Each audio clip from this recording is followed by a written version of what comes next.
Muy buenas tardes, mis queridos hermanos, mis queridos amigos, compañeros.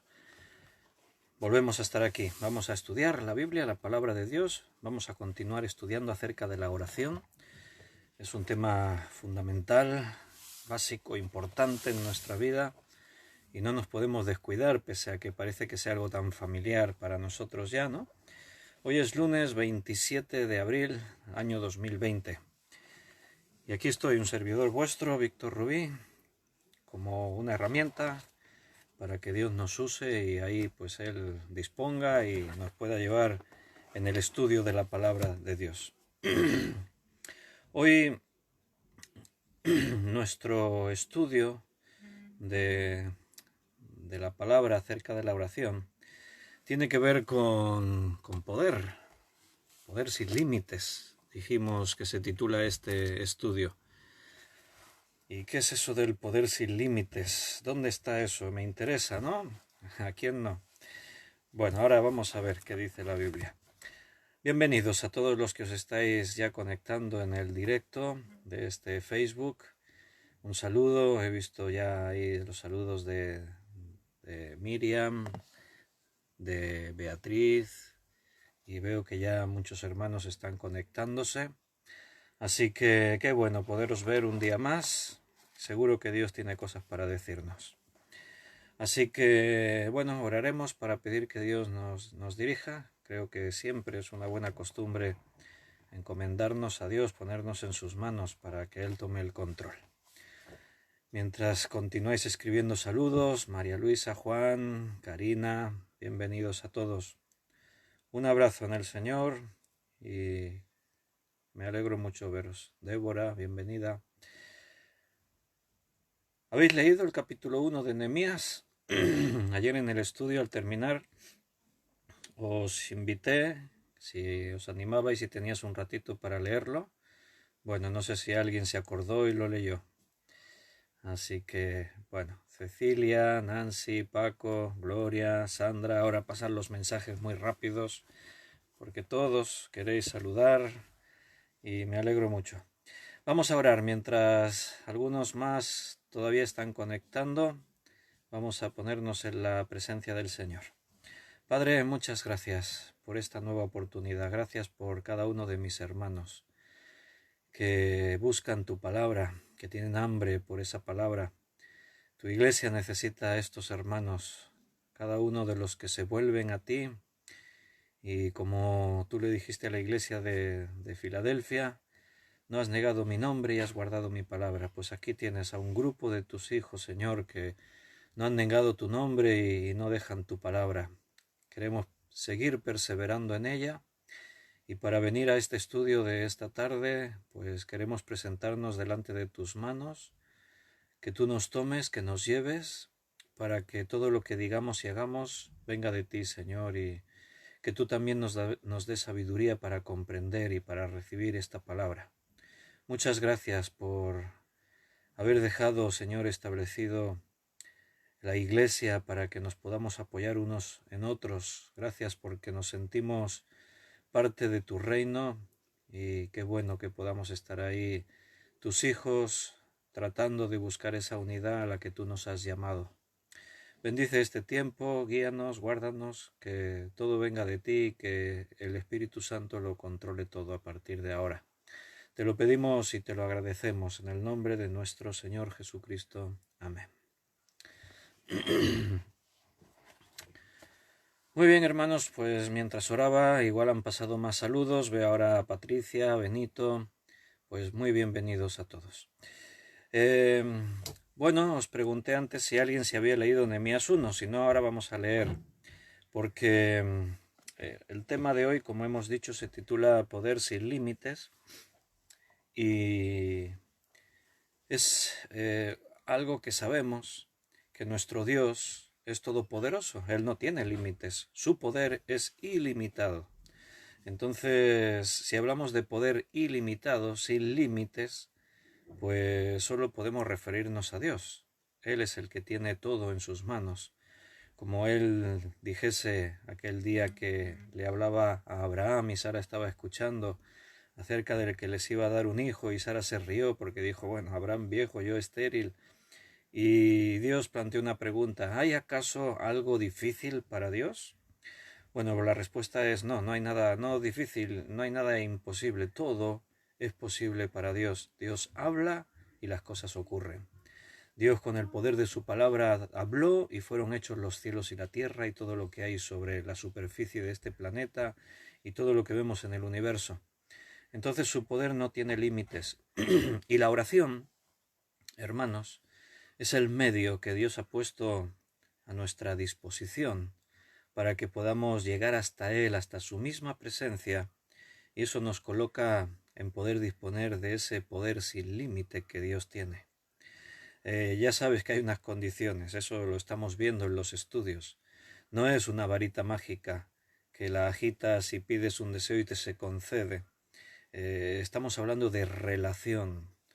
Y igual que tus hijos siempre van a recibir de tu parte todo aquello que te pidan que sea bueno para ellos, Dios no nos va a dar nunca nada que nos perjudique, nada inadecuado, nada que nos pueda causar ni trastornos, ni desvíos, ni daño. Lo que Dios nos dará, nos lo dará porque realmente sea bueno para nuestra vida. Pero ahí está, abierta la puerta a ese poder sin límites. Él nos dio ese privilegio. Él nos dijo, pedid y recibiréis. Y ahí estamos abundando y estudiando para entender bien cómo funciona eso de la oración en nuestra vida. Aumentar un poquito más nuestra madurez, acercarnos más a Dios. Bienvenido Juan Vázquez y todos los que estáis saludando. Vamos a ir al libro de Nehemías y vamos a ver en este libro un ejemplo más de oración y cómo Nehemías oró a Dios, las situaciones en las que se encontraban. Y bueno, vamos a ver sobre la Biblia. Primero vamos a leer el versículo 3, capítulo 1 de Nehemías, versículo 3. Le llega una información a Nehemías que decía así, y me dijeron, dice, el remanente, los que quedaron de la cautividad allí en la provincia, están en gran mal y afrenta, y el muro de Jerusalén derribado, y sus puertas quemadas a fuego. Esa era la situación de Jerusalén, la ciudad santa, la ciudad del rey. La ciudad estaba destruida. A Nehemías le informan, Nehemías es uno de los que están deportados, de los que fueron llevados como esclavos, fuera, lejos de su tierra. Pero el corazón de todos esos israelitas que fueron llevados para un lado y para otro, como esclavos, su corazón seguía estando en su ciudad, en su tierra. Era la forma de que ellos, la única forma que tenían de manifestar su conexión con Dios, su esperanza, la idea, el sueño de poder volver a ser un día un pueblo con una tierra, una nación. Era una situación triste para Israel. Y a Nehemías le dicen, mira, el remanente de los que quedaron, o sea, cuando invaden Israel, cuando la saquean, cuando se llevan, bueno, quedaron ahí gente, quedó gente, el remanente. Dios permitió que quedase un grupo del pueblo, quedó una parte de los hebreos en la ciudad, pero su situación era muy caótica. Estaban tratando de defender su ciudad, de defender su tierra, pero bueno, ahí dice que el muro de la ciudad estaba derribado y las puertas quemadas a fuego. Si tenían una pequeña esperanza de poder resistir, ya que estaban rodeados de enemigos que siempre estaban ahí acechando a ver qué podían sacar de provecho. Y si tenían una esperanza, pues esa esperanza no estaba, porque la ciudad estaba expuesta. Podían entrar en cualquier momento por la noche sigilosamente los enemigos. No había murallas, no había puertas.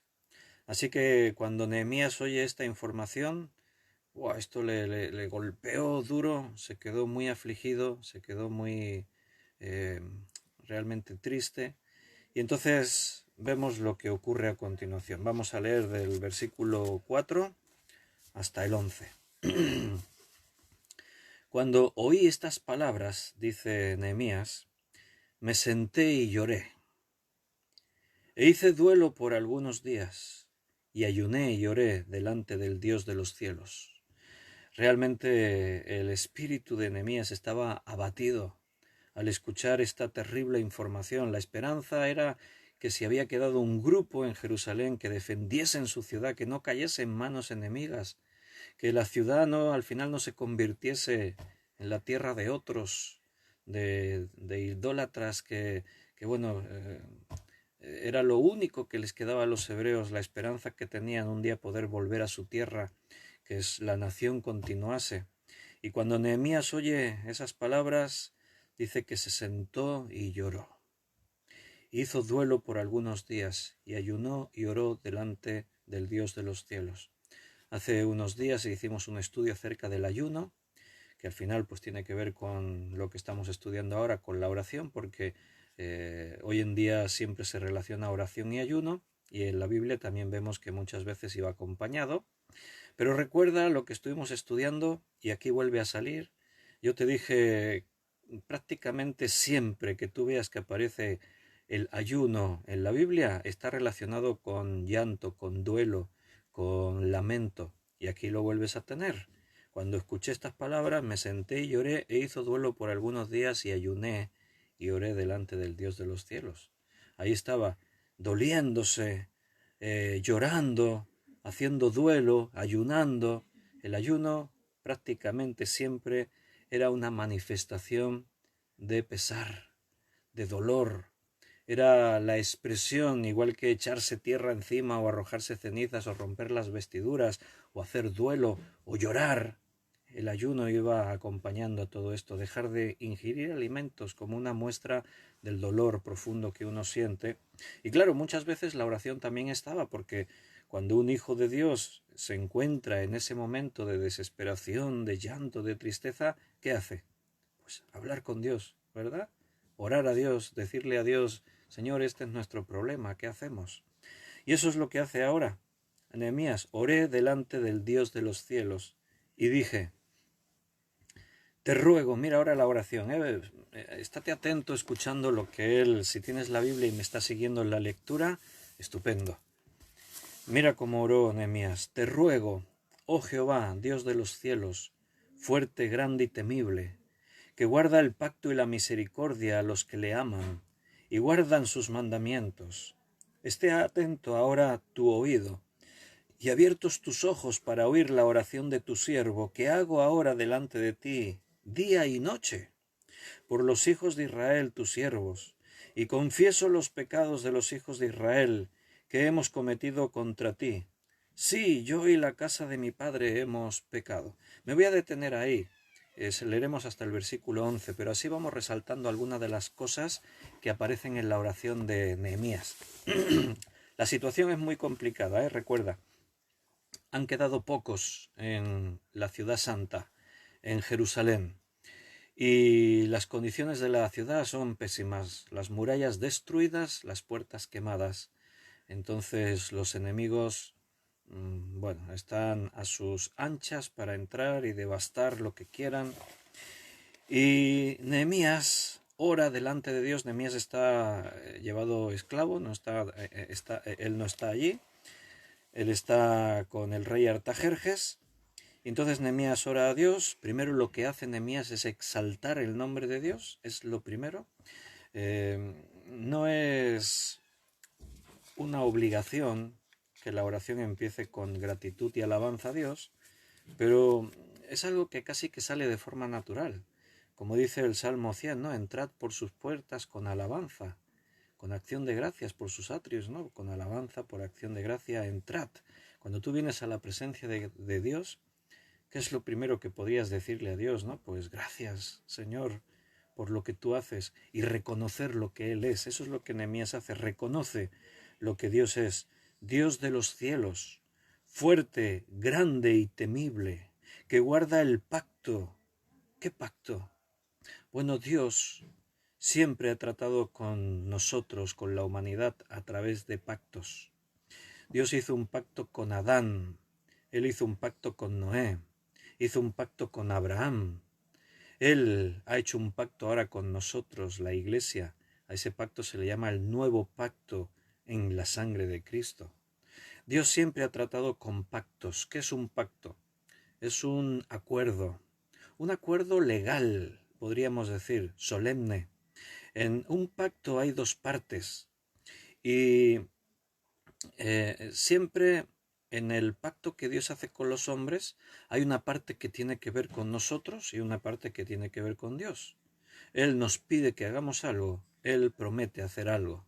La historia nos muestra que siempre los hombres fallamos en nuestra parte del trato, del pacto. Pero Dios no falla, Dios se mantiene fiel.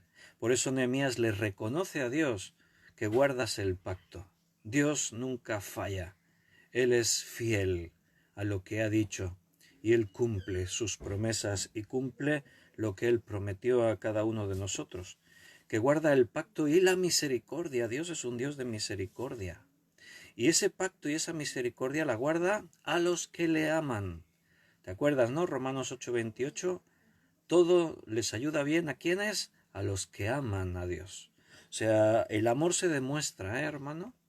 No es que yo soy cristiano, entonces a mí todas las cosas me tienen que ir bien. Bueno, una cosa es decir yo soy cristiano, yo pertenezco a esta religión, yo hago esto, yo hago aquello. Y otra cosa es amar a Dios. Si amas a Dios, el fruto se va a ver, se va a hacer evidente. Si tú amas a Dios, se va a notar. Por eso Jesús el otro día también en un estudio estábamos viendo que él dijo, si me amáis, guardad mis mandamientos. Y Juan en su primera carta enseña este principio, que si amamos a Dios eso se tiene que notar, se tiene que ver en la obediencia. Entonces, Dios guarda el pacto y la misericordia a los que le aman y, ¿qué más? Y guardan sus mandamientos. Bueno, fíjate, Nehemías también estaba de acuerdo con lo que Juan decía, con lo que dice Santiago, con lo que dicen otros libros de la Biblia, lo que dijo el mismo Jesús. Resulta que el que ama a Dios guarda sus mandamientos. Los que aman a Dios y guardan sus mandamientos. No pueden ir las cosas separadas. Si tú amas a Dios, estarás guardando sus mandamientos, estarás obedeciéndole. Si no estás obedeciendo a Dios, bueno, pues quizás no le ames tanto como a lo mejor decimos con la boca llena y nosotros mismos nos pensamos engañándonos a nosotros mismos. Hermano, recuerda que el amor es más que un sentimiento. El amor es convicción, es decisión, es tomar una determinación. Cuando yo digo, Señor, te amo, lo estoy diciendo con mi mente, con mi corazón, pero con mi mente. Mira, uno podría decir es difícil amar a alguien que te quiere hacer daño, a tu enemigo, porque es que me hace cosas malas, es que ¿cómo puedo amarle, no? Y bueno, es una determinación, tú decides, voy a amar a esta persona. Pero amar a Dios tendría que ser fácil para nosotros. ¿Por qué? Porque solamente tendrías que mirar todo lo que Él ha hecho por nosotros. Solamente nos tendríamos que parar y sentar y mirar qué es lo que Dios hace en nuestras vidas. Ver su amor por mí. Entonces sería fácil corresponderle. Por eso dice ahí la palabra de Dios, nosotros le amamos porque Él nos amó primero. Pero también tenemos que venir a ello. O sea, a veces damos por sentado, no, yo amo a Dios. Pero el amor tiene que ser real y tiene que ser acción. No te puedes quedar ahí, yo amo a Dios, pero ya está. El amor te lleva a hacer cosas. ¿O no? Los que habéis estado enamorados por ahí, bueno, yo sé que algunos estáis todavía, los matrimonios que me estáis escuchando en este momento, ahí está la llama del amor todavía ardiendo, o hay que echar un poquito de leña. Bueno, hay que estar ahí, hay que perseverar, porque si no, el amor tiende a relajarse y tenemos que estar incentivando, avivando esa llama siempre. Pero cuando amas a alguien, te pones en marcha, haces cosas. Estás enamorado, vas a hacer un montón de ideas, de cosas que se te van a ocurrir por la persona a la que amas. ¿O no es así? Me gustaría escuchar vuestros testimonios de las cosas, de las locuras juveniles que hacíais cuando os enamorasteis y cosas así de ese tipo. Pero bueno, un día nos tomamos un café, aunque sea virtual, y me contáis historias. Bueno, me alegro, Nancy dice que está muy ardiente. Oye, cuidado, ¿dónde está Estefan? ¿Está por ahí, Estefan? Vaya, vaya, me alegro mucho. Bueno, pues vamos a seguir un poquito más. Ahora dice Nehemías, esté ahora atento tu oído y abiertos tus ojos para oír la oración de tu siervo. ¿Qué hago ahora delante de ti? Otra cosa que nos enseña el ejemplo de Nehemías. Su oración era perseverante, de día y de noche. La oración que hago a ti de día y de noche, dice. En todo momento estaba orando. Recordarás las palabras de Pablo cuando él decía orad sin cesar. La oración siempre tiene que estar en nuestra boca porque Dios está a tu lado en todo momento. Entonces lo más natural es que le hables en todo momento. No que pases gran parte del día ignorándole porque Dios está a tu lado. No puedes ignorar a alguien que está a tu lado, que está ahí contigo, cerca de ti en todo ese momento. Tenemos que hablar con él. Bueno, José María se ha apuntado lo del café. Le ha gustado la idea. Pues sí, claro. De día y de noche. Ahí estaba. Por los hijos de Israel, tus siervos. Tenemos que orar los unos por los otros. Y ahora fíjate lo que dice. Y confieso los pecados de los hijos de Israel que hemos cometido contra ti. Sí, yo y la casa de mi padre hemos pecado.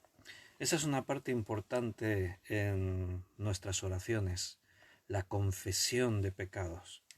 La Biblia no enseña que tú te tengas que ir a confesar a un sacerdote. Tus pecados los tienes que confesar delante de Dios. No necesitas ir ahí ante otro hombre y confesar tus pecados. Tú puedes, si estás en pecado, si estás en una situación de pecado, tú puedes, por ejemplo, hablar con el pastor. Puedes decir, pastor, necesito hablar contigo y nos sentamos y hablamos y entonces tú puedes contarle al pastor tu problema. Pues pastor, mira, me encuentro en esta situación, estoy lidiando contra una adicción, contra un pecado, me ha pasado esto. Se lo puedes contar al pastor. ¿Por qué? Porque el pastor está ahí no para absolverte de los pecados. Nosotros los hombres no absolvemos de pecados. Nosotros estamos para apoyarnos, para ayudarnos. O sea, no es que a mí me tenéis que venir a dar cuentas de lo que habéis hecho bien o mal como pastor o a tu pastor si tienes, sino simplemente porque estamos para bendecirnos, ayudarnos, edificarnos. Entonces, si tú estás en un pecado, pues tienes un problema, necesitas salir de ahí, necesitas restauración, y si es algo que afecta a la iglesia, pues claro, tienes que compartirlo con el pastor, ¿no? El pastor se entiende que es un hombre sabio y que va a saber tratar con esa circunstancia. El pastor no está para condenar a los que pecan. No, porque la Escritura dice que aún nos tenemos que considerar a nosotros mismos, no sea que también nosotros caigamos. Dice, vosotros que sois espirituales, restauradle. O sea, aquí cuando alguien peca, cuando alguien cae, cuando alguien está en una actitud de pecado, lo que necesita es restauración, no condenación. O sea, el pecado tiene que ser sacado de nuestras vidas porque nos perjudica, nos hace daño. Y ahí nos tenemos que apoyar unos a otros.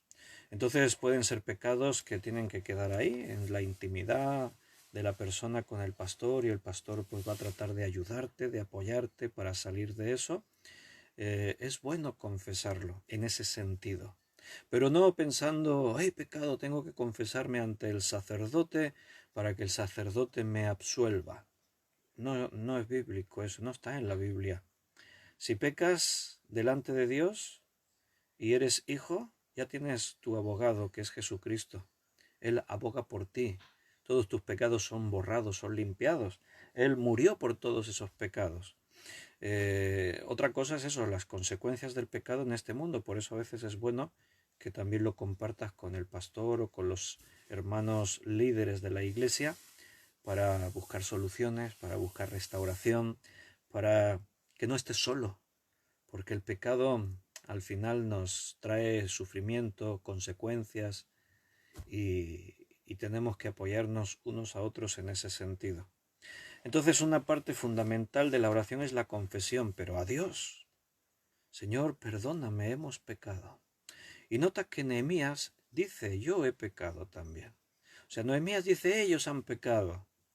No, Nehemías confiesa él también el pecado de toda la nación. Nehemías se rinde ante Dios, buscando restauración de Dios, pero reconociendo. La confesión de pecado aquí es un reconocimiento a que lo que nos está pasando, al final en el fondo es por nuestra culpa, porque hemos pecado. El pecado trae consecuencias. No te engañes a ti mismo, hermano, no pienses que un pecadito no pasa nada. No, no, no, no. Ahí dice Gloria, y a seguir pecando, ¿no? No, pues no, dice Gloria, claro que no. O sea, el justo puede caer una vez, pero se levanta, no se queda caído. Yo sé que Dios me perdona y tengo que continuar hacia adelante. Mira, yo sé que a veces a nivel pastoral nos surge temor predicar según de qué formas. Por ejemplo, decir que la salvación no se pierde. A muchos pastores les asusta predicar eso porque parece que le estamos dando licencia para pecar a los miembros de la iglesia, a las ovejas, ¿no? Somos salvos por fe, llegamos a la salvación por fe y nos mantenemos por fe, no por mérito. Si tú cometes un pecado, no te condenas. Si eres hijo, la sangre de Cristo ya pagó también por ese pecado que has cometido. Entonces, esto asusta un poco porque es como decir, bueno, peca y no pasa nada. No, sí pasa, claro que sí. Aunque Dios perdona tu pecado a través de la sangre de Cristo, las consecuencias de los pecados las sufres aquí en este mundo. Por eso la Biblia nos exhorta a no seguir siendo esclavos del pecado. Ahora ya somos libres en Cristo. El Evangelio nos hizo libres, la sangre de Cristo borró nuestros pecados y no tenemos por qué contaminarnos con las obras de las tinieblas. Ahora somos hijos de Dios, hijos de la luz, no hijos de las tinieblas. Entonces, el cristiano alcanza madurez, deja de practicar el pecado, pero no por miedo al infierno, a que yo me pueda perder la salvación y me vaya al fin. No es por eso, es por madurez, es por responsabilidad, es por amor. Es más poderoso el amor que el miedo, te lo aseguro. O sea, muchos por miedo, en el mundo de la religión, siempre se trató de incentivar el miedo en los feligreses. Si tú te fijas en muchas catedrales, iglesias que fueron construidas allí por la Edad Media y posteriores y eso, pues todas las decoraciones de las catedrales, sobre todo en el exterior, en las entradas de las puertas y eso, estaban llenas de imágenes diabólicas, de gárgolas con formas de demonios, escenas del infierno. Muchas obras de arte relacionadas con la religión tenían escenas del infierno, del purgatorio, de no sé qué. ¿Y qué se pretendía con todo eso? Asustar a la gente, infundirles miedo, porque de esa forma pues se pensaba que así la gente deja el pecado, se aleja del pecado. La mayoría de las religiones tratan de infundir ese miedo, pero ¿hace que la gente deje de pecar? ¿Qué va? Siguen pecando. ¿Por qué? Porque son esclavos de las tinieblas, son esclavos de la carne, son esclavos del pecado. Hay una ley en su carne que les lleva a pecar. Entonces no es la solución el miedo a decir, ay, si peco me puedo condenar, Dios me castigará, me iré al infierno. Si te arrepentiste, eres hijo de Dios y la sangre de Cristo borró tus pecados, la salvación no la perderás. Es posible que aún peques, claro que sí, pero ya no como una práctica, sino más bien por inmadurez, por debilidad espiritual. Por eso la Biblia dice que tenemos que crecer. Teniendo que ser ya adultos, os tuve que volver a hablar como niños, decía el apóstol Pablo. No, no, tenemos que madurar. Y conforme madures, ya dejarás de andar en la carne y te pondrás a andar en el espíritu. Y el poder del amor, cuando tú experimentas el amor de Dios en tu vida, entonces eso lo va a cambiar todo. Había un poema de Santa Teresa de Jesús que decía, no me mueve, mi Dios, para quererte, el cielo que me tienes prometido, ni me mueve el infierno tan temido para dejar por eso de ofenderte. O sea, lo que estaba diciendo Santa Teresa es que lo que me mueve a buscarte, a obedecerte, no es ni la promesa de que me darás el cielo, ni tampoco asustarme con que pueda irme al infierno. Lo que me mueve es el amor con que tú me has amado. Eso es lo que debería ser en nuestras vidas. Entonces, no es una cuestión de tratar de asustar a la gente, es una cuestión de madurar, de estar en los brazos de Dios, de avanzar, de crecer. Entonces, si has pecado, confiésalo a Dios. Busca apoyo en los hermanos maduros de la iglesia. Y como dijo Jesús a aquella mujer adúltera, vete y no peques más. Ni yo te condeno, dijo Jesús, vete y no peques más.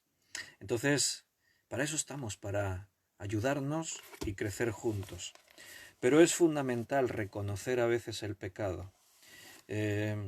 Yo me encuentro a veces en consejería pastoral, me encuentro con hermanos que pueden estar atravesando situaciones de dificultad, de tribulación, enfermedades, cosas. Y bueno, yo sé que viven vidas desordenadas, que o han pecado o no están obedeciendo a Dios, no participan de una vida de entrega a Dios, involucrándose en toda la vida de iglesia, de estar buscando al Señor en oración, de estar llenándose de la palabra, etcétera.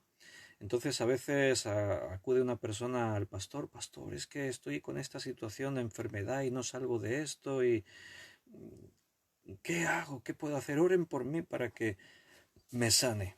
A veces incluso me piden, y bueno, ahí dice que unjan al enfermo con aceite, ¿se puede hacer eso? Sí, si está en la Biblia se puede hacer. Pero todo tiene su momento y todo tiene su contexto.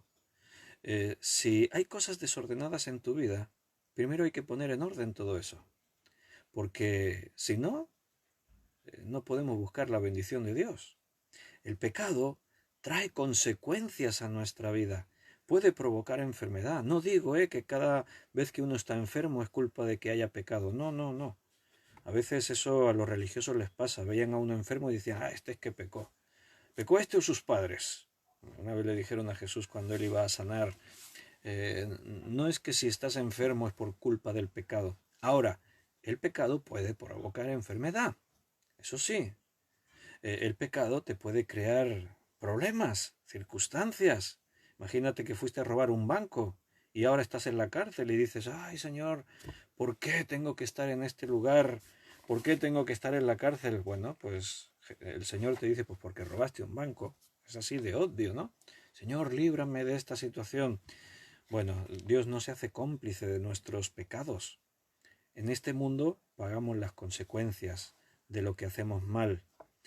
Aunque Dios te perdone, tenemos que sufrir a veces esas consecuencias. Pero tenemos que ser sinceros delante de Dios. Si hay algo desordenado en tu vida, primero ponte a cuentas con Dios.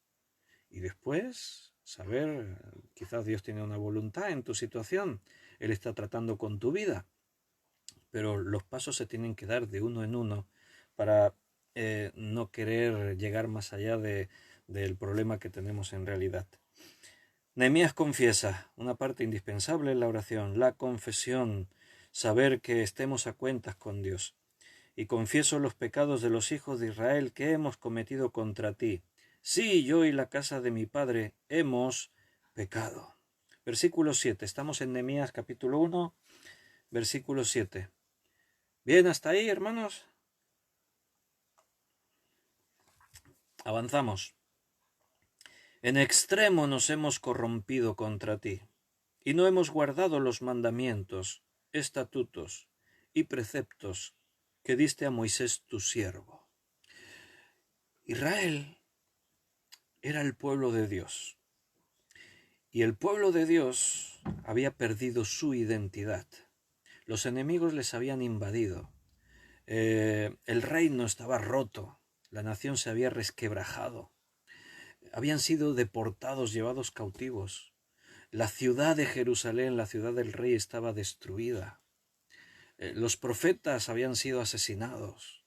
O sea, uno dice, ¿y este es el pueblo de Dios? ¿Cómo es posible? ¿Se durmió Dios?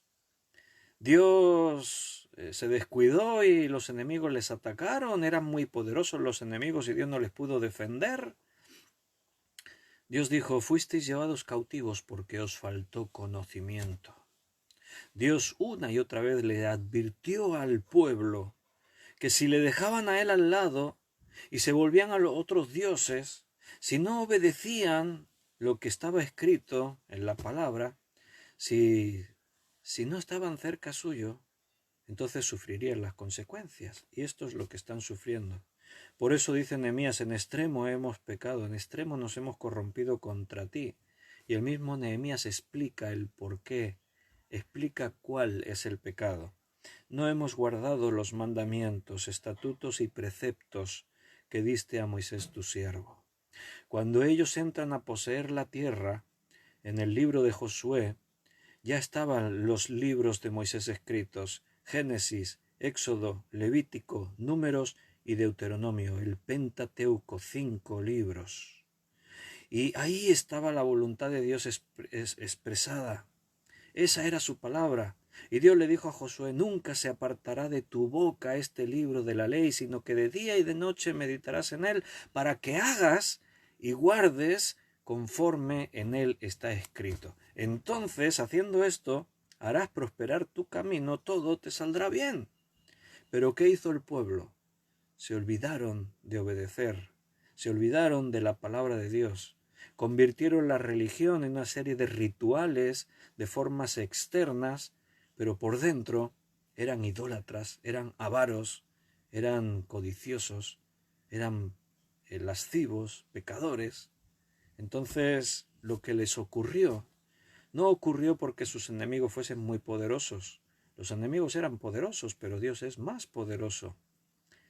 El problema de Israel es que le dieron la espalda a Dios.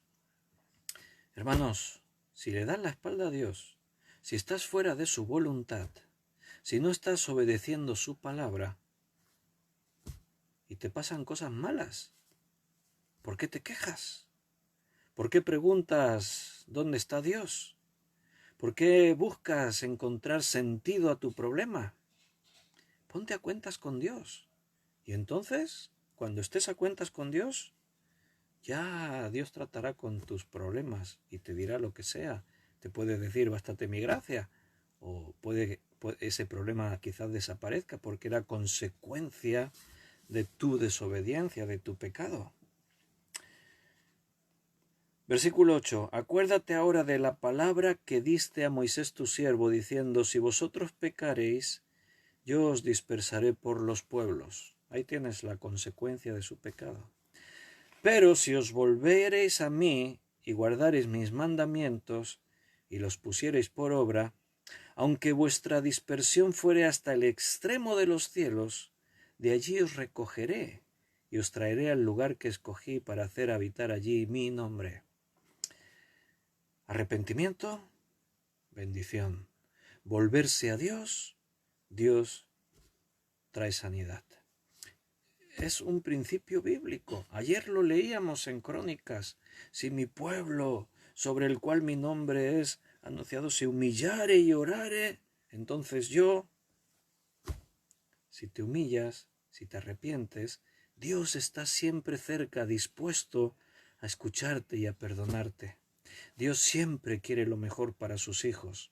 Dios busca nuestra restauración. Acuérdate, Señor, le dice Nehemías, acuérdate de las palabras a Moisés. Si mi pueblo peca, serán dispersados. Pero si se vuelven a mí y guardan mis mandamientos, si los ponen por obra, aunque la dispersión fuese hasta lo último de la tierra, allí os recogeré y os traeré al lugar que escogí para hacer habitar allí mi nombre. Ellos pues son tus siervos y tu pueblo, los cuales redimiste con tu gran poder y con tu mano poderosa. Te ruego, oh Jehová, esté ahora atento tu oído a la oración de tu siervo y a la oración de tus siervos, quienes desean reverenciar tu nombre. Concede ahora buen éxito a tu siervo y dale gracia delante de aquel varón, porque yo servía de copero al rey. Vaya oración, ¿no, hermano? Esa sí es una oración.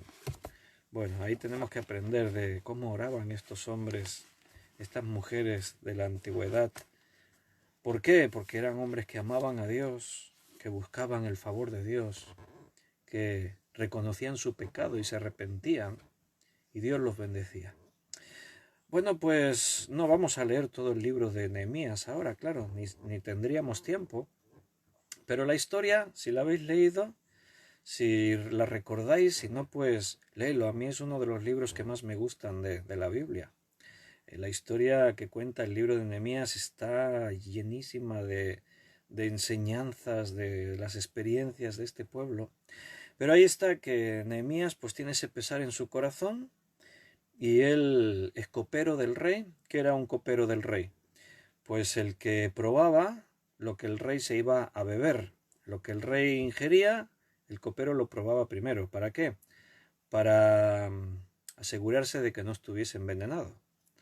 Entonces era un trabajo de riesgo, era un trabajo que podías morir, porque si alguien conspiraba contra el rey para matarle y le ponía veneno en sus bebidas, pues el copero podía morir antes, probándolo. Entonces eso, aunque él era esclavo, pero le hacía tener una cierta relación íntima con el rey, porque ahí estaba presente en sus comidas, en todo momento, ¿no?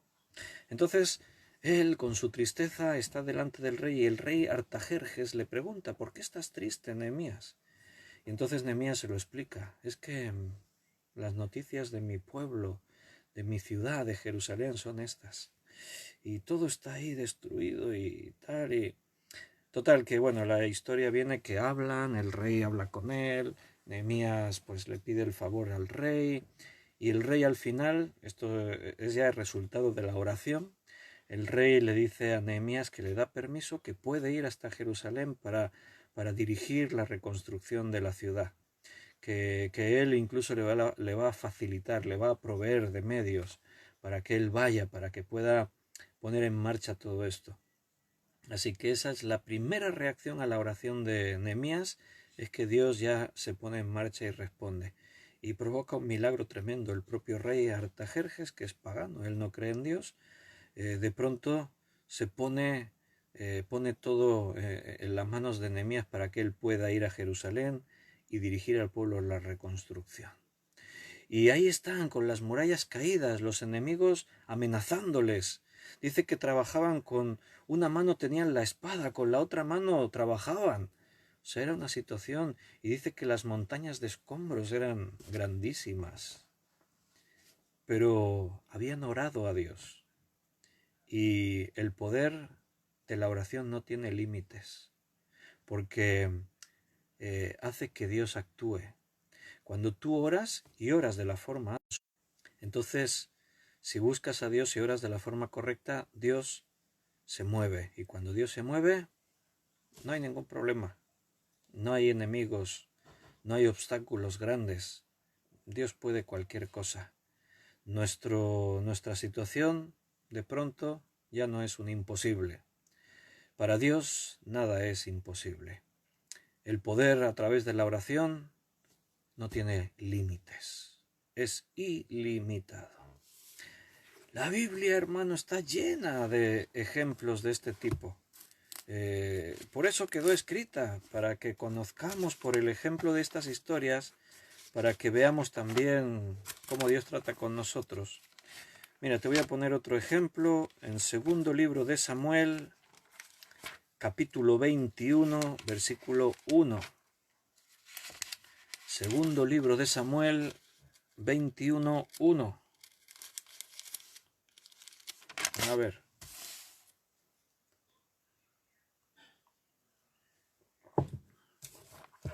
¿Lo tienes? Mira, vamos a leerlo. Hubo hambre en los días de David por 3 años consecutivos. Y David consultó a Jehová. Y Jehová le dijo, es por causa de Saúl y por aquella casa de sangre por cuanto mató a los gabaonitas. Muy bien. Hay un problema en Israel. ¿Cuál es el problema? Crisis económica. Hay 3 años en los que el hambre se ha propagado por todo el reino. La nación está sufriendo las consecuencias de algo pues, que suele ocurrir en la vida. Ahora estamos viviendo una pandemia y eso trae consecuencias a cristianos y a no cristianos. También sufrimos las consecuencias de las cosas que pasan a nuestro alrededor. Y esta situación es que había hambre sobre la tierra de Israel y ese hambre se alargó por 3 años. Esto es complicado, ¿eh? Cuando 3 años enteros el pueblo está pasando hambre, escasez, necesidad. ¿Y te has fijado la expresión? David consultó a Jehová. Si tienes un problema, consúltale a Dios. Pregúntale. ¿Lo has hecho ya? ¿Has ido con tu corazón sincero, sin hipocresía, aceptando que lo que Dios te diga lo vas a recibir? Si vives en una situación de problema, consulta con Dios. Dile, Señor, ¿por qué me pasa esto? ¿Por qué vivo esta situación? A Pablo le pasó. Dice que él tenía un aguijón en su carne. No sabemos lo que era, pero la idea de un aguijón en la carne es algo doloroso, algo que realmente le limitaba a Pablo y le causaba mucho sufrimiento. Y en ese caso, Pablo consulta con Dios. Dice, 3 veces le he pedido que lo quite de mí y Dios me ha dicho, bástate mi gracia. Y le dijo, ¿por qué? Porque mi poder se perfecciona en tu debilidad. O sea, y Pablo lo entiende, dice, para que no me exaltase en sobremanera me fue dado. Él entiende el por qué sufre esa situación.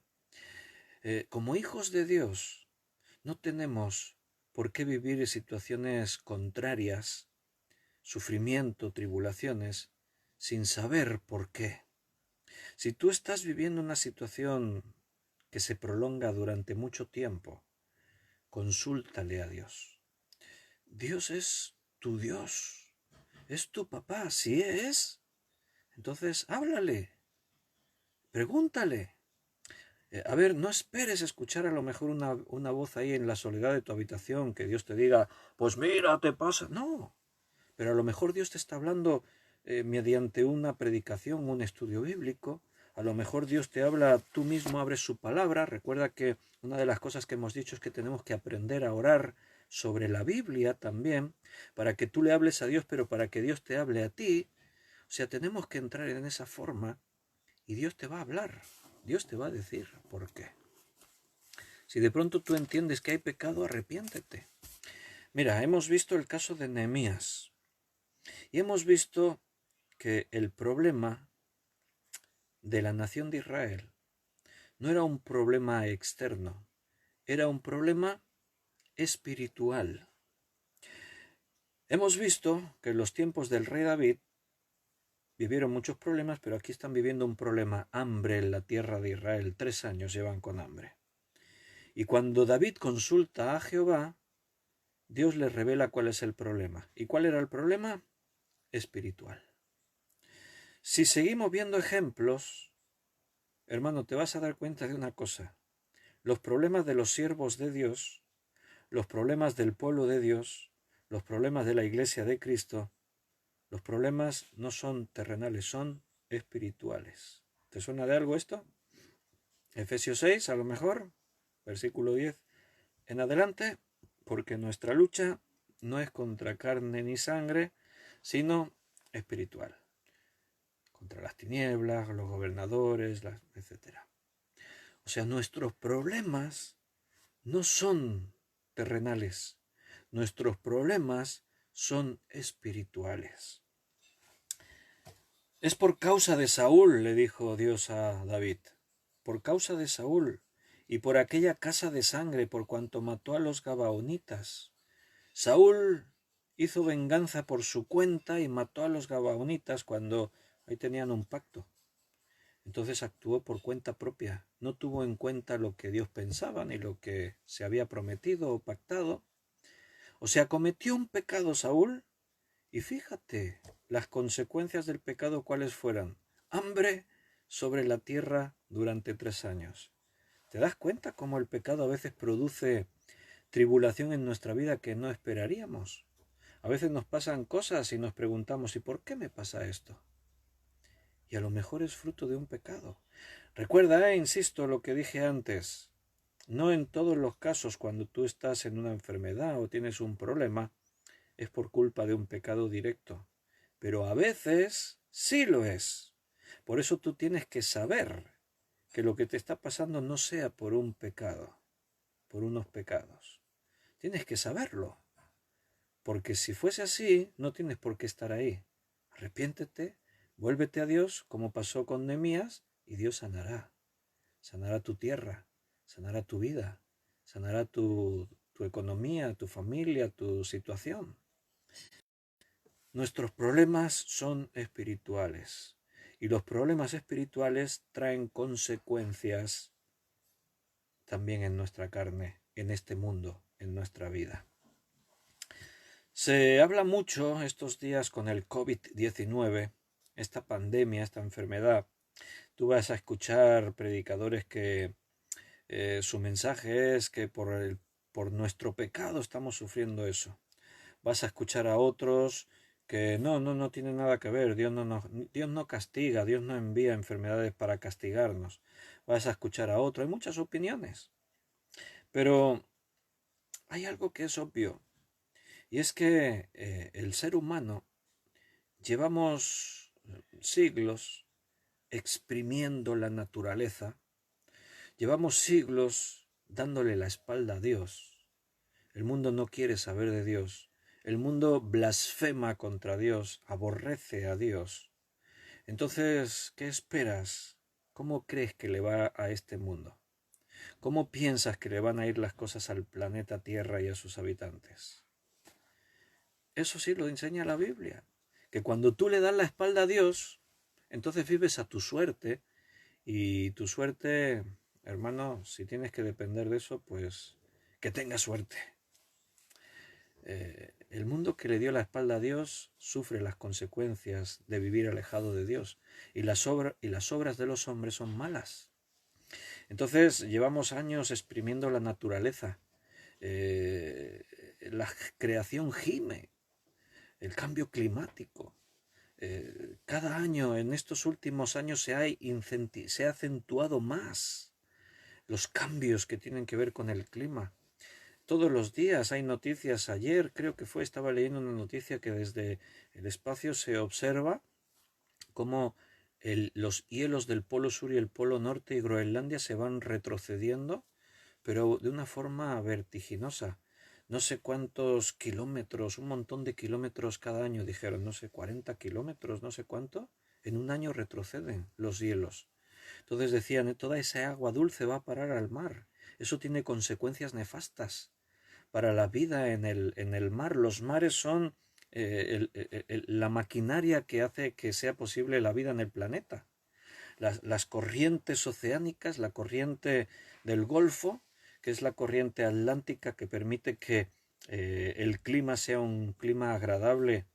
Mira, en los mismos, en las mismas líneas que se encuentra Inglaterra, hay hielos por la zona de Canadá, por Alaska, por sitios así.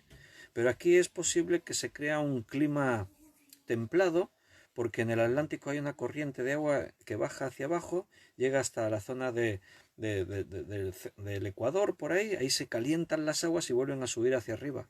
Y entonces ese agua caliente permite que haya un clima más caliente aquí. Pero si esa corriente se parase, y eso puede ocurrir a causa de que tanta cantidad de agua dulce de los polos están llegando al océano Atlántico, si ese agua llega, se podría detener esa corriente. Y entonces quiere decir que gran parte del norte de Europa se congelaría. Entraríamos en una era glacial. Y ya no estaríamos ahí con unos veranos tan estupendísimos y es todo muy complejo, el clima, todo. Pero ¿se ponen remedios? No.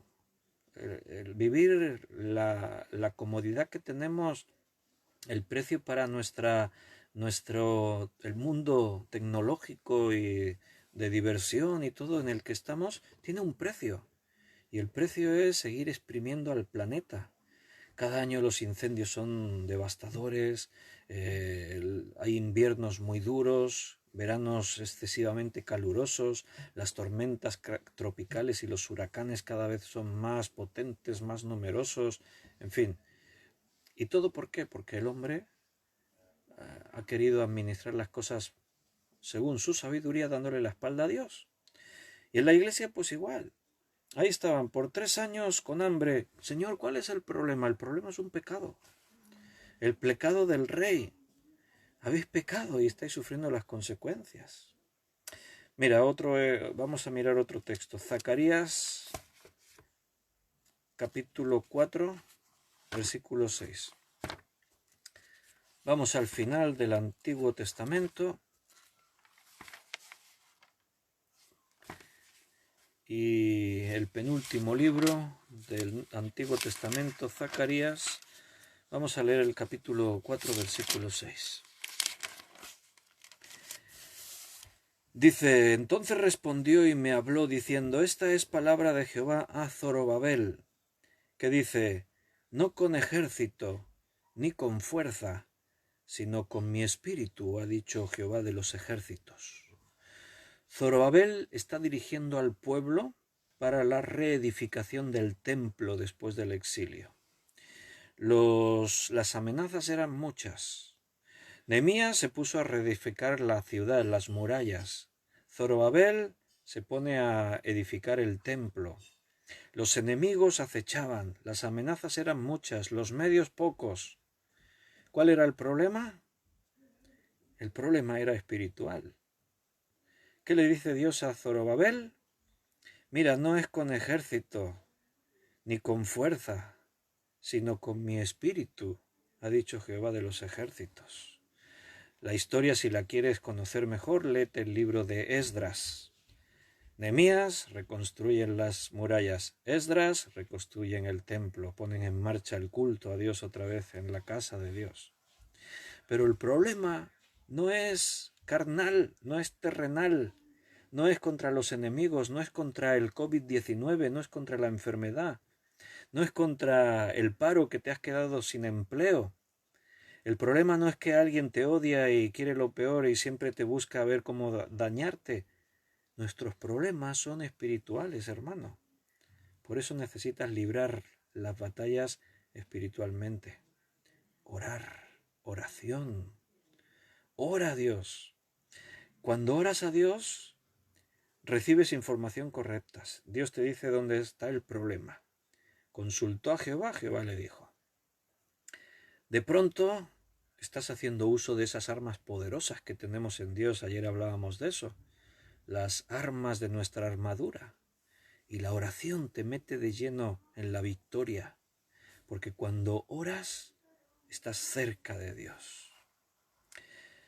Y en el Nuevo Testamento esto también pasaba. ¿Cómo funcionaba la cosa en el Nuevo Testamento? ¿Cómo planificaban los apóstoles la iglesia? Usaban de tácticas, técnicas, buscaban la excelencia de... Hechos 6, 3, 4. He visto un par de veces que se me desconectó un momentito y se volvió a conectar. Hay días que el Facebook está más espeso y a veces seguramente os pasará que, perdéis la conexión, pero después se restablece. Bueno, espero que podáis seguir conectados. Hechos 6, 3, 4. Buscad pues, hermanos, de entre vosotros a 7 varones de buen testimonio, llenos del Espíritu Santo y de sabiduría, a quienes encarguemos este trabajo. Y nosotros persistiremos en la oración y en el ministerio de la palabra. ¿Cómo planificaban los apóstoles la iglesia? ¿Qué técnicas, qué tácticas, qué planes? Bueno, pues este pasaje del capítulo 6 de Hechos nos explica la elección de los 7 diáconos.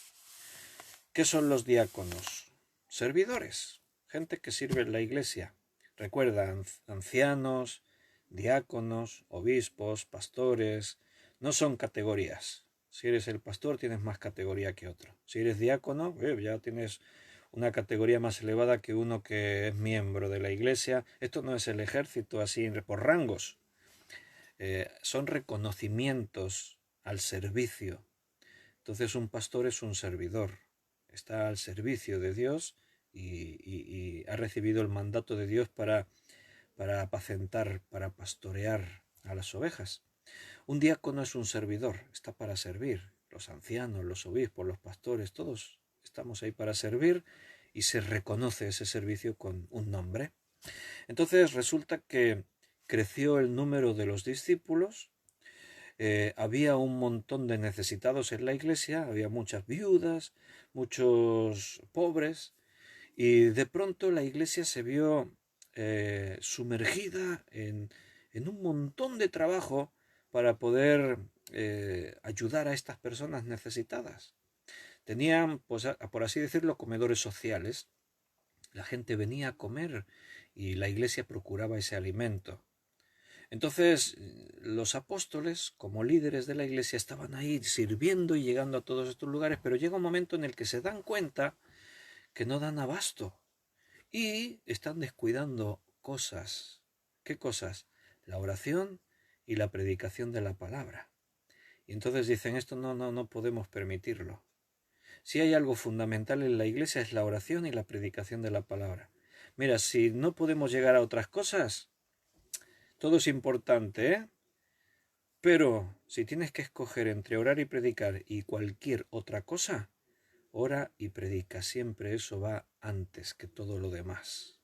Si quieres que la iglesia crezca, si quieres que la iglesia esté en el centro de la voluntad de Dios, si quieres que realmente estemos a cuentas con Dios, la oración y la predicación de la palabra tiene que estar en el número uno, el mayor tiempo, en el lugar de más protagonismo tiene que estar eso. Por eso tenemos que escoger a hermanos para que sirvan a las mesas, dice ahí. Dice versículo 2, no es justo que nosotros dejemos la palabra de Dios para servir a las mesas. No es porque caía la categoría, yo soy el pastor, yo no me puedo poner ahí a servir las mesas. El pastor hace lo que haga falta, ningún problema. Pero el pastor, su principal obligación es predicar la palabra y las oraciones. Entonces se trata de repartir una faena. Vamos a escoger personas. Y fíjate, que no podía ser cualquiera. Tenían que tener buen testimonio. Tenían que estar llenos del Espíritu Santo y llenos de sabiduría. O sea, tenían que tener palabra de Dios dentro también. Fíjate, para servir a las mesas. Y después no sabía yo que para ser camarero hacía falta tener todo eso. En la iglesia, en el ministerio a Cristo, en cualquier servicio que hagamos para el Señor, el requisito es así de alto. Tú no puedes venir a servir a la iglesia con un mal testimonio, con algún pecado por ahí que estás practicando. No se puede. Yo a veces veo personas muy cualificadas, veo a personas muy aptas, pero si veo que en sus vidas hay algo desordenado, no puedo contar con ellos, porque no es mi opinión, es lo que la Biblia dice. O sea, tenemos que buscar esa integridad en Dios. No somos ninguno perfectos, ¿eh? No, tampoco te confundas. No es que si no eres perfecto no puedes servir. No, hablamos de desórdenes, de algunas actitudes pecaminosas, de situaciones pues que serían de mal testimonio. Fíjate que para servir a las mesas, eso quiere decir que el servir a las mesas no es menos importante que estar presidiendo o estar haciendo otra cosa. En la obra de Dios todo lo que haces es importante. Porque estos que servían a las mesas, ¿qué hacían? Estaban en contacto con la gente. Yo me imagino que mientras le ponían la comida escucharían sus problemas y cuando viesen a uno llorando le dirían, ¿qué te pasa, hermano? O amigo, mira, voy a orar por ti. Oye, pues tu problema se solucionaría si recibieses a Cristo como tu Salvador personal. Estos que servían a las mesas estaban ministrando. Todas las tareas en la iglesia son importantes. A veces cuesta buscar voluntarios para que vengan a limpiar a la iglesia. Quizás han perdido de vista que eso es para el Señor también. Que cualquier cosa que hacemos en el reino es importante y no es inferior a otros servicios. Dios lo ve todo como importante. Pero ahí está. Nosotros persistiremos en la oración y en el ministerio de la palabra. ¿Había problemas? Sí. Bueno, ¿cómo enfocamos los problemas? Oramos, predicamos. Esa es nuestra guerra y la forma de resolverla. ¿Qué problema tienes, mi hermano? ¿Tienes algún problema? A ver, cuéntamelo. No, es un decir, ¿eh? No lo tienes por qué escribir ahora aquí públicamente. Si necesitáis alguna vez que yo os pueda ayudar en algo, estoy a vuestra disposición, ya lo sabéis. Los que sois miembros de la iglesia, por supuesto, ¿no? Pero aquí que estáis otros hermanos y, bueno, si estáis involucrados con una iglesia, tenéis ahí un vicio, una adicción, una situación personal, familiar. ¿Cómo estás luchando contra tu problema? ¿Qué estás haciendo? ¿Cómo intentas resolverlo? He acudido a un consejero o al mismo pastor, como antes estábamos diciendo. He tratado de solucionarlo utilizando esta forma, esta técnica, una táctica, ¿no? Todo está bien, pero mira, yo si hablo con gente y vienen con problemas, yo siempre les digo algo que a muchos a lo mejor les puedan sonar como la salida más fácil. Tengo este problema, voy a orar por ti, hermano. Es como, vale, tienes un problema. Ay, pues, ¿qué te digo? Bueno, oraré por ti. No es la salida fácil, es que tenemos que empezar por eso. Yo si vienes y me cuentas tu situación, te voy a decir, ora al Señor, busca a Dios en oración. Dios sabe cuál es tu problema. Consulta a Dios, pídele a Dios, que sepas que cuando te metes en la oración, estás empezando a resolver tu problema. Porque recuerda, nuestros problemas son espirituales. No, Pastor Víctor, es que mi problema es familiar. Sí, no has entendido el estudio entonces. No es familiar tu problema es espiritual. No, pastor, es que mi problema es que me he quedado en paro. Me han hecho un ERTO de estos que me han echado y llevo desde marzo que no he cobrado nada, aún no estoy cobrando ni el paro. Y mi problema es ese, que me he quedado sin trabajo y es un problema económico. No, hermano, te equivocas, tu problema es espiritual. Pastor, no, mi problema es que hay una pandemia y me he enfermado con el COVID-19. Y estoy ahí que me cuesta respirar y no sé si seré uno de los que contarán como víctima o seguiré viviendo. Y... Hermano, tu problema no es una enfermedad, tu problema es espiritual. ¿Por qué? Porque si eres hijo de Dios, todo lo que tiene que ver contigo pasa por Dios. A los que aman a Dios todo les ayuda bien. Todo lo que ocurre en tu vida tiene que ver con lo espiritual. Pero es que nuestro problema es que nuestros enemigos nos destruyeron la ciudad, nos destruyeron el templo y ahora para construirlo necesitamos dinero, necesitamos medios, pero a la vez es que nuestros enemigos nos amenazan y necesitamos defendernos. Y esto es muy complejo.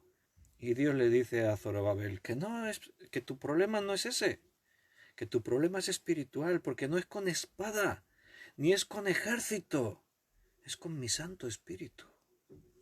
Nuestro problema tiene solución.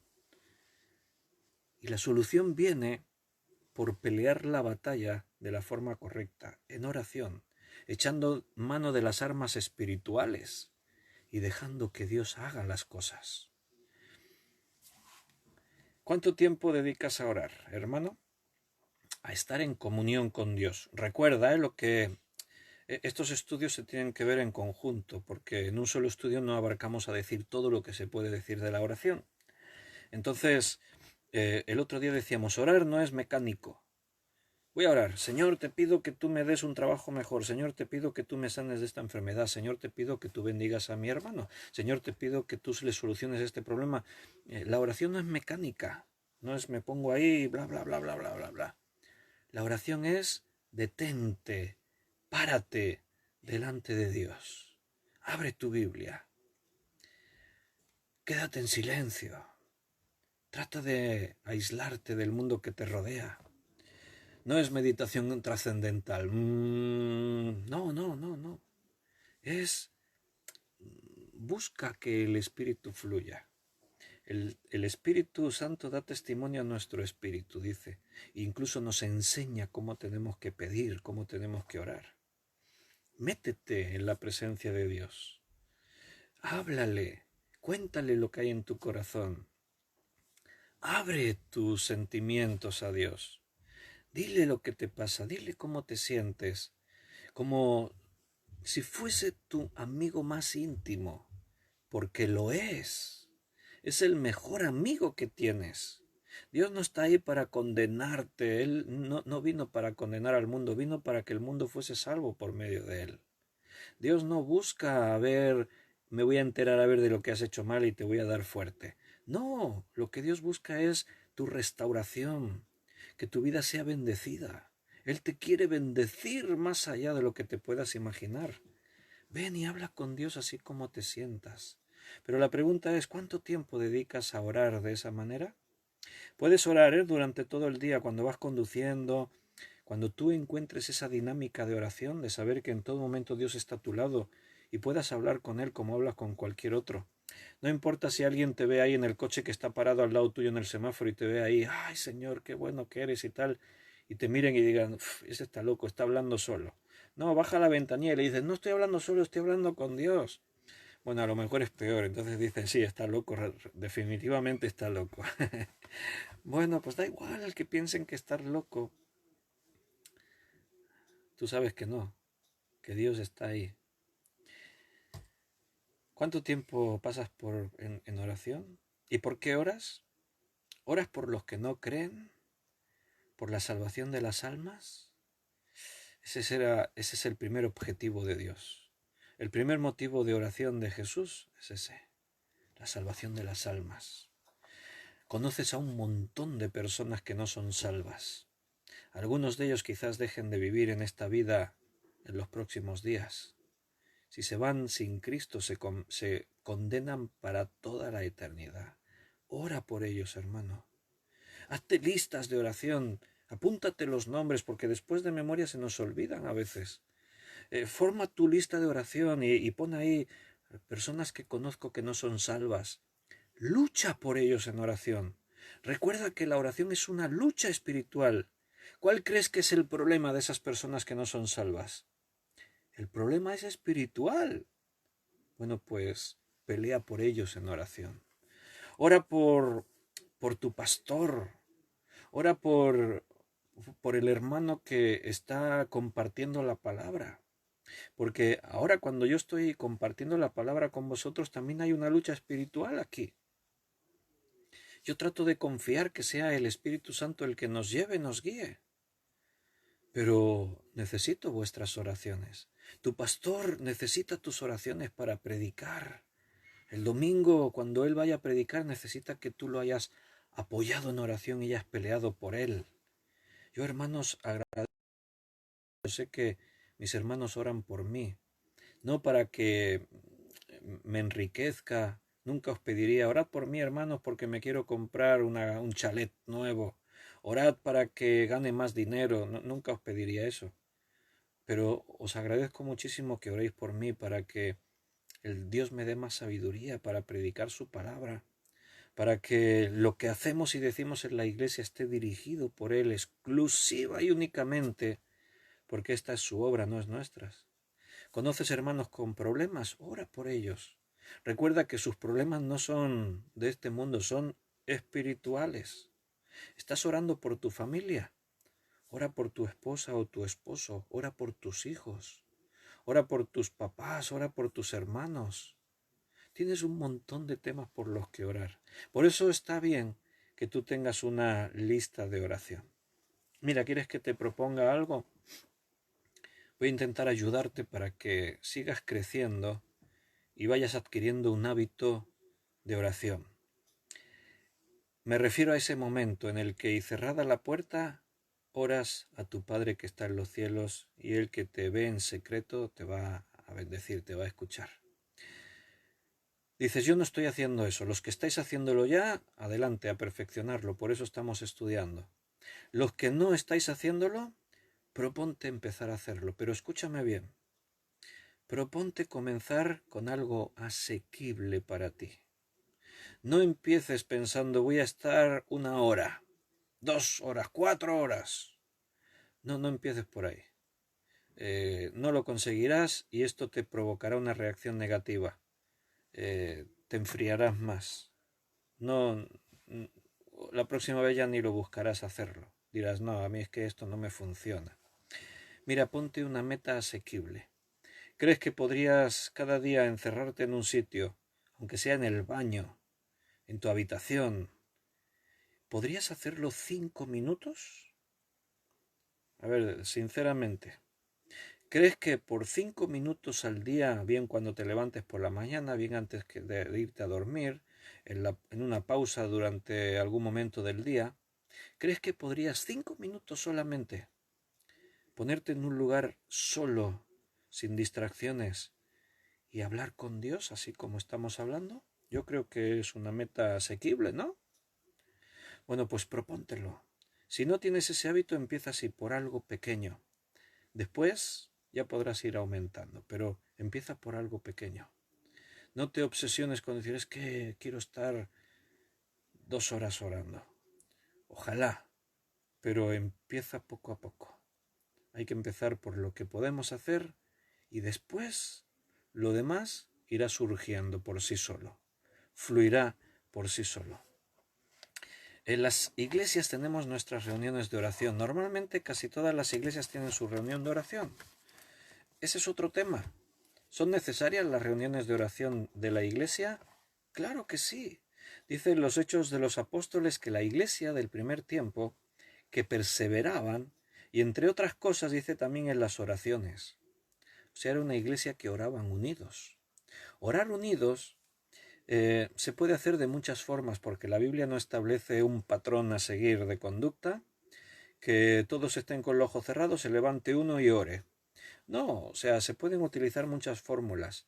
Nosotros, nuestra iglesia, cuando nos reuníamos, ahora estamos en esta pausa, esperamos que pronto volvamos a poder reunirnos, pues los martes tenemos estudio bíblico, pero antes del estudio bíblico también dedicamos un tiempo para orar como iglesia. Y por norma general podemos, porque no hay nada establecido ni tiene que ser cuadriculado, así, punto, siempre lo hacemos así, tiene que ser así, no, no, libertad. Pero por norma general, pues tomamos un patrón a seguir, cuestiones prácticas, pero ya digo, se puede hacer de diferentes formas.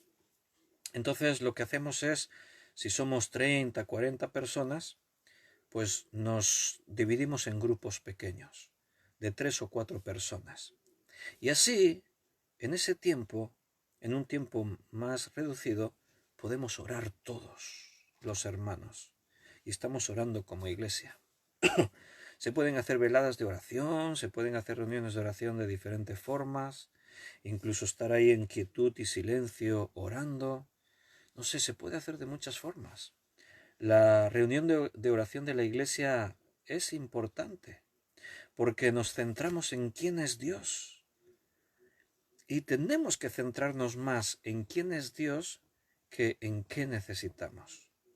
Cuando tú te centras en Dios por encima de tus propias necesidades, las cosas van a ser distintas. A veces venimos a Dios, Señor, dame trabajo, Señor, dame salud, Señor, dame dinero, Señor, dame esto que lo necesito. Y nos quedamos con la sensación de que nuestra oración es demasiado fría, queda como vacío, no alcanzamos a conectar en esa intimidad con Dios. Quizás es porque estamos tratando a Dios como no como la persona y nuestro Padre que es, sino como un fin para conseguir nuestros deseos. Y estamos fallando en eso. Pon tu atención en Dios. Háblale a Él. ¿Viste cómo oró Nehemías antes? Señor, tú que eres el poderoso. Y comenzó contemplando la persona de Dios. Continuó arrepintiéndose de sus pecados. y pasó a exponer cuál era el problema, reconociendo que el problema era por culpa aún de nosotros, pero buscando la restauración en Dios. La oración es alabanza, la oración es visión por la necesidad de la evangelización. ¿Recuerdas el texto que ayer estábamos estudiando, que estábamos contemplando? Rogad, pues, al Señor de la mies, que envíe obreros a su mies. Ora por eso. Alaba a Dios. Ora para que la iglesia se extienda, para que la gente crea y sea salva, para que los ministerios en la iglesia se desarrollen. Rogad al Señor de la mies que envíe obreros, que se levanten más personas dispuestas a servir a Dios. Y sí, también por las necesidades. Mira, mi hermano está enfermo, Señor. Consulta a Dios. David consultó a Dios. Señor, estamos pasando hambre. ¿Cuál es el problema? Habéis pecado. Señor, mira, mi hermano está en pecado. ¿Cómo le ayudamos? O no lo sé, ¿qué le está pasando a mi hermano? Pero le veo triste. Le veo como preocupado. He mencionado cómo la iglesia, la primera iglesia de los Hechos vivía. Hemos leído cómo se escogieron diáconos, porque no se podía descuidar la predicación, la enseñanza de la Biblia y la oración. Y mira otro ejemplo, Hechos 4, versículo 23 al 31. Hechos 4, 23 al 31. Y puestos en libertad, vinieron a los suyos y contaron todo lo que los principales sacerdotes y los ancianos les habían dicho. Y ellos, habiendo oído, alzaron unánimes la voz a Dios y dijeron: Soberano Señor, tú eres el Dios que hiciste el cielo y la tierra, el mar y todo lo que en ellos hay. Que por boca de David, tu siervo, dijiste: ¿por qué se amotinan las gentes y los pueblos piensan cosas vanas? Se reunieron los reyes de la tierra y los principales se juntaron en uno contra el Señor y contra su Cristo. Porque verdaderamente se unieron en esta ciudad contra tu santo Hijo Jesús, a quien ungiste, Herodes y Poncio Pilato, con los gentiles y el pueblo de Israel, para hacer cuanto tu mano y tu consejo habían antes determinado que sucediera. Y ahora, Señor, mira sus amenazas y concede a tus siervos que con todo denuedo hablen tu palabra, mientras extiendes tu mano para que se hagan sanidades y señales y prodigios mediante el nombre de tu santo Hijo Jesús. Cuando hubieron orado, el lugar en el que estaban congregados tembló, y todos fueron llenos del Espíritu Santo y hablaban con denuedo la palabra de Dios. Un ejemplo de oración de iglesia. ¿Qué había pasado ahí? ¿Qué había ocurrido? Bueno, pues que Pedro y Juan habían sido apresados. ¿Por qué? Porque predicaban el Evangelio de Jesucristo por las calles. Fueron apresados, fueron presentados ante el concilio, les amenazaron, los interrogaron, les amenazaron, les azotaron en la espalda y los dejaron ir con esta amenaza: si seguís predicando, ateneos a las consecuencias, os vamos a matar a todos. ¿Y ellos qué hacen? Llegan a donde estaban los creyentes reunidos, puestos en libertad, vinieron a los suyos y contaron todo lo que los principales sacerdotes y los ancianos les habían dicho. Hermanos, mirad lo que nos han dicho: prohibido reuniros, prohibido alabar, prohibido que prediquéis por las calles y en ningún sitio el Evangelio. O sea, vida cristiana, cero. Está prohibido. No podéis vivir vida cristiana. No podéis hacer nada de lo que estáis haciendo. Si lo hacéis, vais contra la ley, os vamos a apresar, os vamos a matar, os vamos a, ateneos a las consecuencias. Y ellos, habiéndolo oído, ¿qué hicieron? Alzaron unánimes la voz a Dios. Yo cuando leo esto, digo, uy, pobrecillos, claro, se asustaron. Alzaron unánimes la voz a Dios. Señora, no permitas que esto nos acontezca, ten piedad de nosotros. Mira lo que nos van a hacer, nos van a meter a las cárceles, nos van a matar. Señor, no permitas. Ay, padre, no les queremos nada malo, pero que ojalá se mueran todos, ¿sí? ¿Hicieron eso? ¿Qué hicieron? Alabaron a Dios. Soberano Señor, tú eres el Dios que hiciste el cielo y la tierra, el mar y todo lo que en ellos hay. Que por boca de David tu siervo dijiste y tal. Porque verdaderamente, versículo 27, se unieron en esta ciudad con tu santo Hijo Jesús. Es normal que vayan contra nosotros. Si fueron contra Jesús, Jesús mismo nos advirtió, si me han perseguido a mí, si el mundo me aborreció, hermano, ¿qué esperas que el mundo haga contigo? ¿Qué esperas? ¿Que te den una palmada en la espalda y te feliciten? Por reunirte, por orar, por alabar, por predicar, por dar un buen testimonio. Porque verdaderamente, mira lo que le hicieron a Jesús. Y ahora dice en el versículo 29, Señor, mira sus amenazas y concede a tus siervos. ¿Qué dice? Mira sus amenazas. No permitas que nos hagan nada de eso. Sabes, ellos sabían que iban a pasar muchas cosas malas.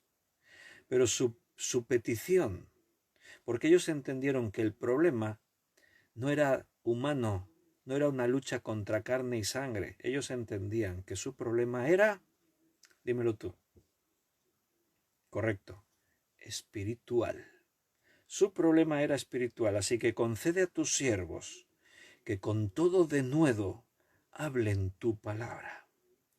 Y mientras extiendes tu mano para que se hagan sanidades y señales y prodigios mediante el nombre de tu santo Hijo Jesucristo. ¿Cuál fue su petición? Que nos des el poder de hablar con denuedo, o sea, con facilidad, con poder la palabra de Dios. ¿Y qué pasó? Terminaron de orar, el lugar en el que estaban tembló el poder del Espíritu Santo, todos fueron llenos del Espíritu Santo y hablaron en lenguas, ¿dice eso? No.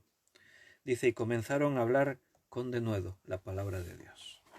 Le pidieron a Dios, Señor, danos el poder de predicar tu palabra con facilidad.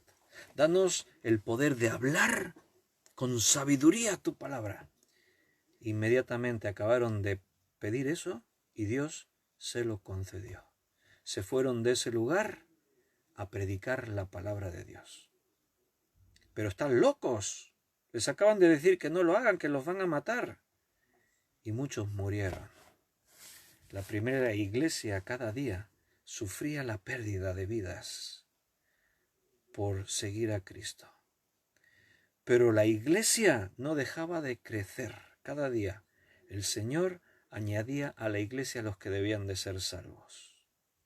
Y Dios estaba con la iglesia en poder. Hermano, tus problemas no son de trabajo, de salud, personales. Tus problemas son espirituales. Así que no intentes vencer tus problemas con ejércitos, con tu fuerza, con carne y sangre, con el Espíritu Santo. Y la palabra de Dios es la espada del Espíritu. Y la oración es el canal, el medio en el que tú te metes en esa guerra.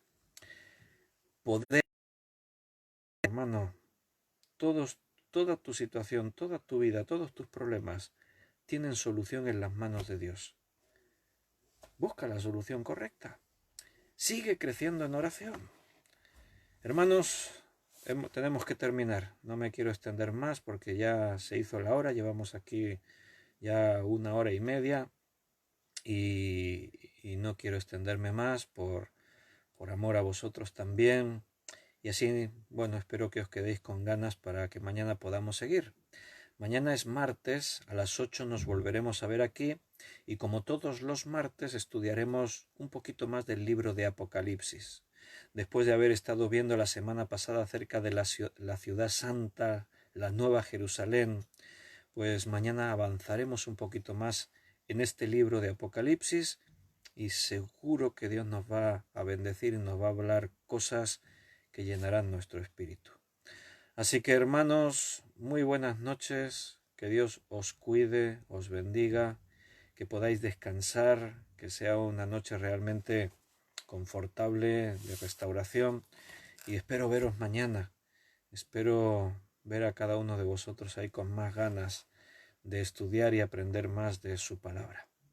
Así que hermanos, pues nada, un fuerte abrazo, que Dios os cuide, que Dios os bendiga, os quiero mucho en el Señor y ahora me miro más detalladamente los comentarios. Ahora en el último cortecito que hubo ahí se me quedaron parados y seguro que habéis dicho cosas, pero no las he podido leer.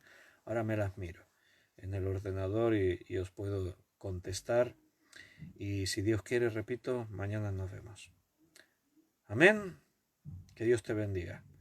Léete el capítulo, lo que queda del capítulo 21 y 22 de Apocalipsis. Así pues ya vienes también leído de casa, estudiado. Que Dios te bendiga. Nos vemos si Dios quiere mañana. Desconecto.